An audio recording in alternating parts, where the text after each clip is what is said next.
Envoyer des mails, stocker sur le cloud, regarder des vidéos sur internet ou faire des recherches, tout ça, ça nécessite des serveurs. Comme cela, et forcément, ça pollue. À titre d'exemple, une photo postée sur les réseaux sociaux, c'est l'équivalent d'une ampoule allumée pendant 3 heures. Et ça, c'est sans compter l'achat des nouveaux appareils. Le numérique serait responsable de 4% des émissions de gaz à effet de serre.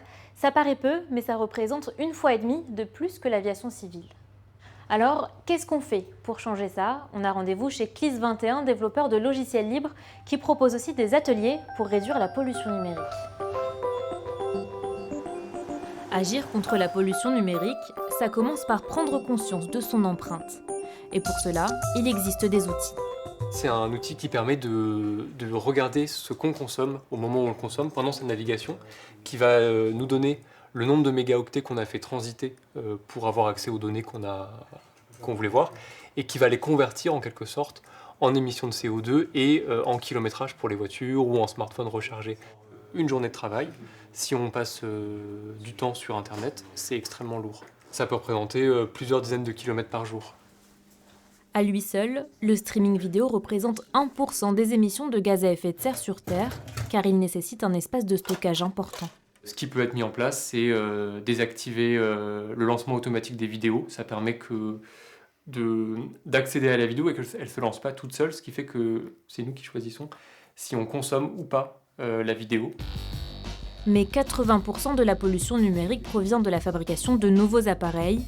Il faudrait donc faire durer ces équipements en installant un antivirus sur son ordinateur ou en utilisant une coque sur son téléphone. Mais parfois, la panne ou la casse reste inévitable. Là, j'ai récupéré 3 téléphones prêtés par des collègues. Les 3 fonctionnent, mais l'écran est complètement cassé. J'ai trouvé des plateformes qui proposent de réparer soi-même ces appareils électroniques. On va faire le test, on va voir s'ils sont réparables. La plateforme est contributive, on y retrouve des tutoriels et des pièces détachées.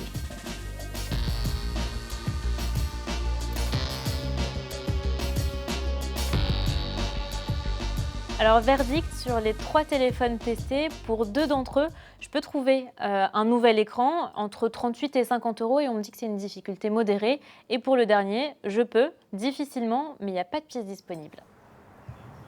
Le site américain, spécialisé dans le démontage des appareils, milite pour une inscription du droit à la réparation dans la législation.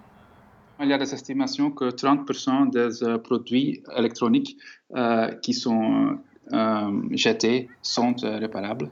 Par contre, il y a 70% qui n'est pas réparable. Pourquoi est-ce qu'ils ne sont pas réparables? Parce qu'ils ne sont pas conçus pour être réparés, où il n'y a pas de pièces détachées disponibles. En France, depuis début 2021, il existe un indice de réparabilité mis en place par l'ADEME, l'Agence de la transition écologique. C'est cette note donnée aux appareils électroniques. Elle permet d'aiguiller les achats. On va avoir des critères autour du prix des pièces détachées, mais aussi de leur disponibilité, de leur durée de disponibilité.